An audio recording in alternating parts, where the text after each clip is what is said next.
Max De Pree, who is formerly chairman and CEO of Herman Miller Corporation, the furniture manufacturer,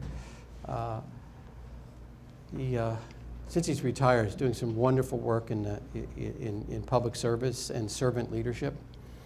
But he wrote a couple of really lovely books. Leadership Jazz was one of them, when he was still at Herman Miller. And in one of those books, he tells the story about his granddaughter named Zoe. Zoe, who today is probably in her late 20s, was born premature. She weighed only 1 pound and 7 ounces. She was so small, in fact, that Max's wedding ring could slide up her arm onto her shoulder. And when he went to visit her in the isolate, in the neonatal intensive care unit, she had at that moment about a 10 to 20% chance of living for 3 days. Max, being the grandparent, wanted to do something for his granddaughter, and so he turned to Nurse Ruth, who worked in the neonatal intensive care unit, and he asked her what he could do to help his granddaughter, who was struggling for her life. And she said, well, Max, here's what I'd like you to do. I'd like you to visit her every day, and every day I'd like you to go into the neonatal intensive care unit, and I'd like you to rub her arms and her body with the tip of your finger. And every time you caress her, I want you to tell her how much you love her, because she has to be able to connect your voice to your touch.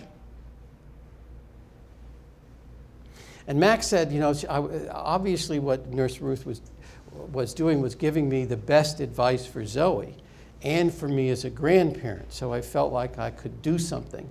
But without realizing it, Nurse Ruth was also giving me the best advice for a leader. To become a leader, one need always connect one's voice to one's touch. Now that's a very poetic and dramatic way of illustrating the point that you have to do what you say you will do, connect your voice and your touch. But Max followed that with this comment. He said, there is, of course, a prior task, finding your voice in the first place.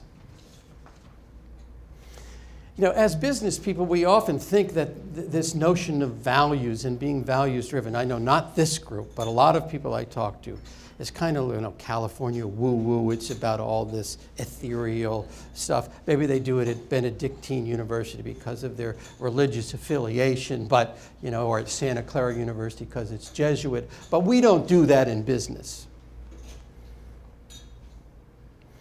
But yet what we find is that when you talk to people like Max De Pree or Bill Pollard or any of you in this room, particularly those going to be on our panel like Maureen later today, will tell you that it's not just good for someone like Zoe, it is also good for business. Because people can't act authentically unless they know truly what they stand for and believe in.